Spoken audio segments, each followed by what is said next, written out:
Oi, pessoal, eu sou Cida Bento e nessa temporada do Entrevista nós vamos comemorar os 20 anos da lei que obriga o ensino da história e da cultura africana e afro-brasileira.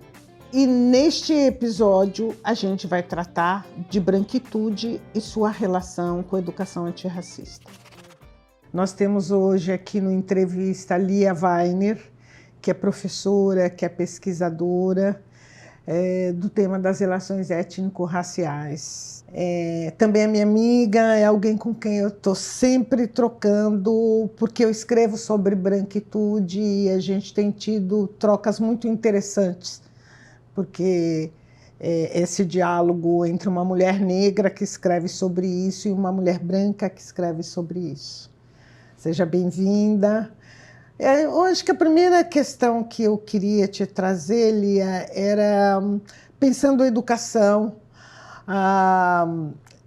esses 20 anos da lei que obriga o ensino da história da África, da cultura africana, pensando a educação escolar indígena, quilombola, porque o sistema educacional tem que aprender sobre branquitude.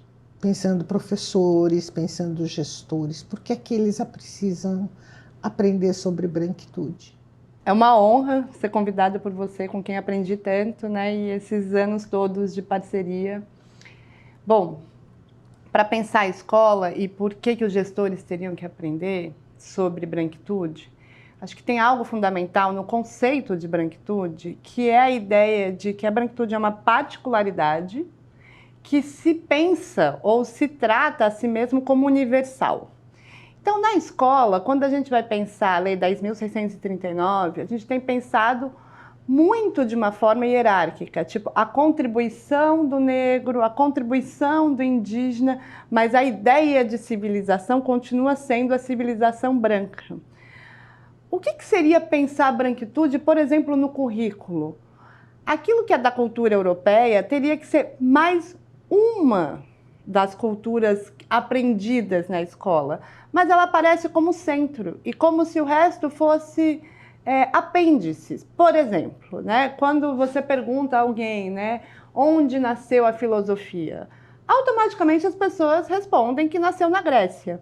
E na escola, o que deveria ser feito? A filosofia da Grécia deveria ser aprendida como filosofia grega. A filosofia chinesa como filosofia chinesa, a filosofia tupi como filosofia tupi, a filosofia africana ou do Egito como filosofia do Egito, mas a questão é que ela é aprendida como a filosofia. Então tem um centro colocado como se aquilo fosse o conhecimento verdadeiro. E o conhecimento indígena, o conhecimento africano, o conhecimento de outras culturas aparecem sempre como apêndices, até em quem está ensinando a Lei 10.639. Então, a importância de compreender o conceito de branquitude é que, se você se aprofunda nele, você começa a colocar no currículo o branco como uma particularidade, assim como todas as culturas são particulares e todas particularidades podem ser universais. Só que a branquitude se aparece no conhecimento como a epistemologia, o conhecimento. Essa repetição de que o universal é branco e que história geral, é a história da Europa, e a outra é a história das Américas, história indígena, história africana, reproduz a hierarquia racial do branco como centro. Então, isso é fundamental na escola. Retirar o branco do lugar de centralidade e colocar como mais uma dos conhecimentos humanos. Uhum.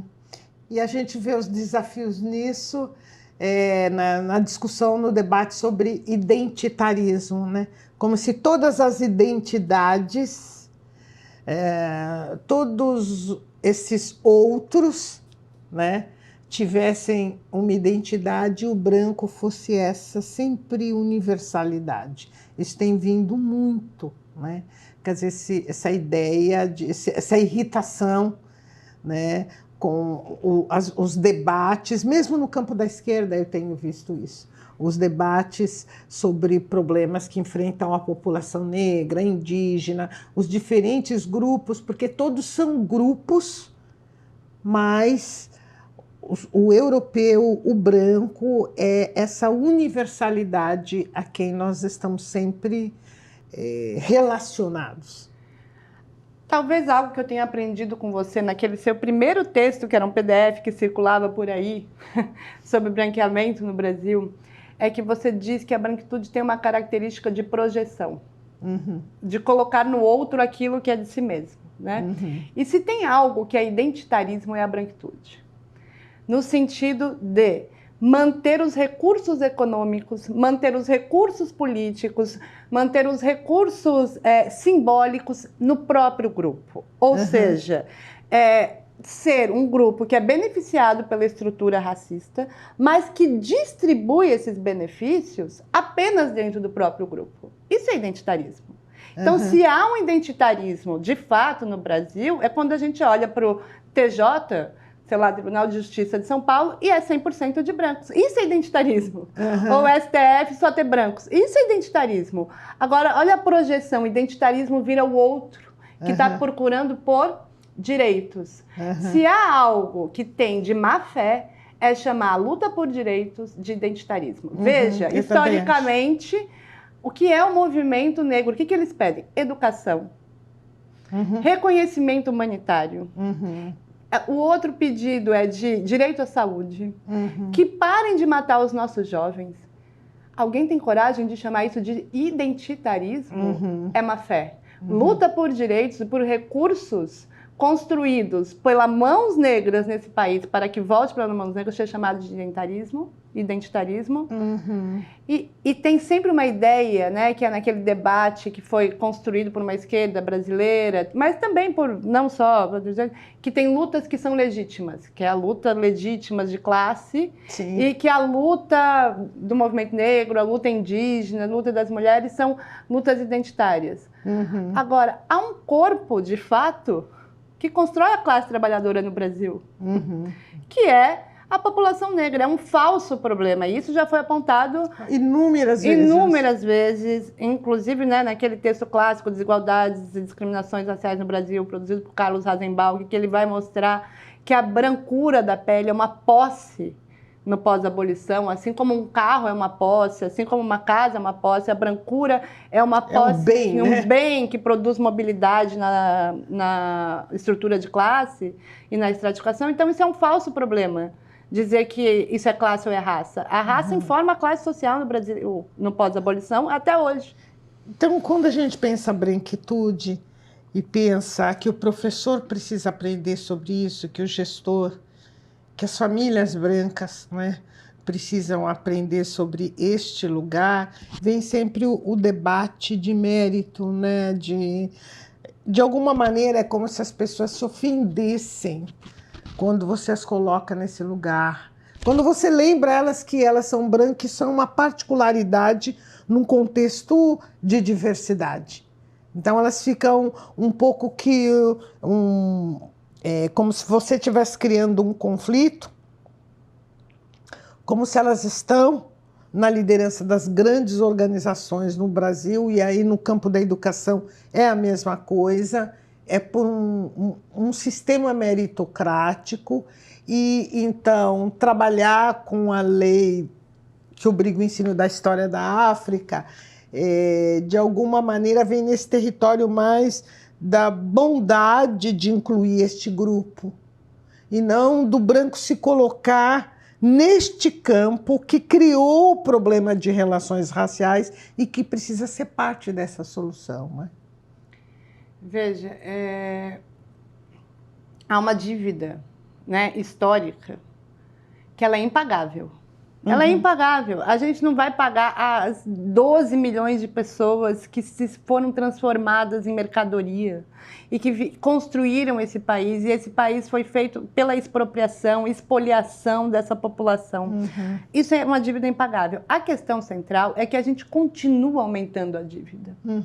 todos os dias, exatamente por essa ideia meritocrática que foi fundada no Brasil. Sim. Há algo que eu tenho sustentado, que é a ideia que a supremacia branca brasileira se sustenta sem que ninguém precise levantar a camiseta white power, ou que precise levantar a ideia de brancos como superiores. A gente só precisa de duas ideologias para que isso funcione. A ideia de que temos oportunidades iguais, que é o mito da democracia racial tão trabalhado já, junto com a ideia de meritocracia. Veja, se temos oportunidades iguais, e se a meritocracia é a ideia de que eu chego onde eu chego por um esforço individual, e só tem brancos, né? Se você olha para os lugares, né, de posições políticas, econômicas, etc. e tal, só tem brancos nos lugares de poder, no mais alto da hierarquia social, sem que isso seja visto como privilégio de raça.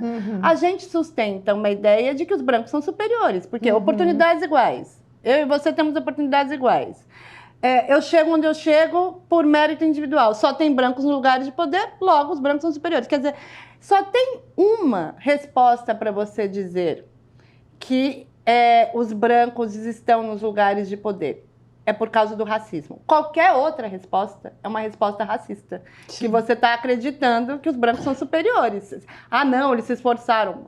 Num país com 56% de população negra, a meritocracia é a sustentação da ideia de supremacia branca brasileira. E aí trazer esse lugar para a criança branca, esse lugar de descendente de escravocrata, é um grande desafio na educação. Quer dizer, trazer esse lugar de uma maneira mais realística, né? O descendente de escravocrata, ele traz na herança dele muitos bens materiais e imateriais que resultam de violência, de brutalidade, de sangue, de expropriação dentro do nosso país, né? Então, quando você traz isto e este jeito de trazer a criança, o adolescente, o jovem branco para o debate de relações raciais, está aí um grande desafio, né? Então, eu acho que a gente precisa pensar a diferença entre responsabilização e culpa. O branco que nasce hoje, neste momento, ele não é culpado pelos seus ancestrais, mas ele herda os benefícios simbólicos e materiais desta expropriação. Exatamente. Então, quando a gente apresenta isso como algo assim, os negros, ao nascerem, herdam a desvantagem do racismo e da escravização. Exatamente. E os brancos herdam a vantagem estrutural de benefícios de 500 anos de expropriação.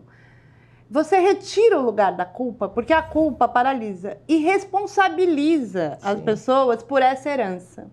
Porque a questão central não é ser herdeiro. Ninguém tem culpa de nascer branco, né? As pessoas, ou ser herdeiro desses benefícios. A questão central é que é o aumento da dívida, é a distribuição desses benefícios apenas no próprio grupo, que é o que você explicou tão bem nos pactos narcísicos da branquitude, que é, né, uma forma de você, né, excluir o negro das posições de poder, né, de econômica, política, de decisões, etc. e tal. Então, se você responsabiliza, você entende este ponto que é o mais central, que é não ser culpado pelos benefícios herdados, porque você nasceu, mas se responsabilizar por não distribuir apenas no próprio grupo. E se saber herdeiro. E se saber herdeiro. Esta é a questão. Você precisa entender que você é herdeiro para se responsabilizar. Sim. Lia, esse é um debate fundamental que a gente tem que trazer para a educação. Eu entendo que nas escolas, que no MEC, que nas secretarias de educação, pensando só o sistema, trazer esse conceito do que você herda e de como esse lugar simbólico, de universal, de beleza se transforma, como você trouxe tão bem, rapidamente numa riqueza, né? E numa distribuição sempre dentro do próprio grupo, de um privilégio. Eu acho fundamental para também reposicionar os jovens hoje, os jovens brancos, né? Então, se saber herdeiro, se saber que essa herança continua circulando, se saber que esta herança coloca crianças, adolescentes, professores, gestores negros e brancos em lugares que tem que mudar quando a gente fala de trazer a história da África, quando a gente fala de trazer a educação escolar indígena, eu entendo como fundamental a grande pergunta, que eu acho que é um desafio para todos nós, quem se beneficia de uma expropriação, quanto consegue trabalhar para mudar esse sistema? Quem se beneficia da branquitude, quanto consegue investir na mudança dessa situação? E aí eu vou dar uma interrompida, chamar nossos saberes e fazeres para iluminar nossa conversa e para a gente retornar. Oi, pessoal. Eu sou Ângela Maria Ramos e falo aqui da cidade do Rio de Janeiro, onde eu atuo como professora da rede pública municipal nos anos iniciais do ensino fundamental. Bom, minha experiência como educadora antirracista passa principalmente pelo meu cotidiano escolar, nas minhas ações cotidianas. Então, desde o olhar, desde a escuta atenta, acolhedora e principalmente por acreditar no potencial de cada criança preta que está ali dentro da minha sala de aula, dentro da escola, que muitas vezes acaba sendo a mais desacreditada. Além disso, utilizo também minha grande paixão, que é a literatura infantil e juvenil. A gente hoje já pode contar não com a quantidade que a gente deseja, mas já temos muitas produções que nos ajudam a discutir diferentes temas. Então, dentro dos projetos da escola, eu vou procurar sempre escolher os livros com protagonismo negro, histórias das culturas africanas, sempre aquilo que eu puder trazer, que esteja dentro do projeto, eu vou privilegiar essa literatura. Olha, pessoal, como foi possível acompanhar, esse papo é muito interessante, é muito central quando a gente está pensando em relações raciais. Então a gente vai continuar no próximo episódio. Eu espero vocês.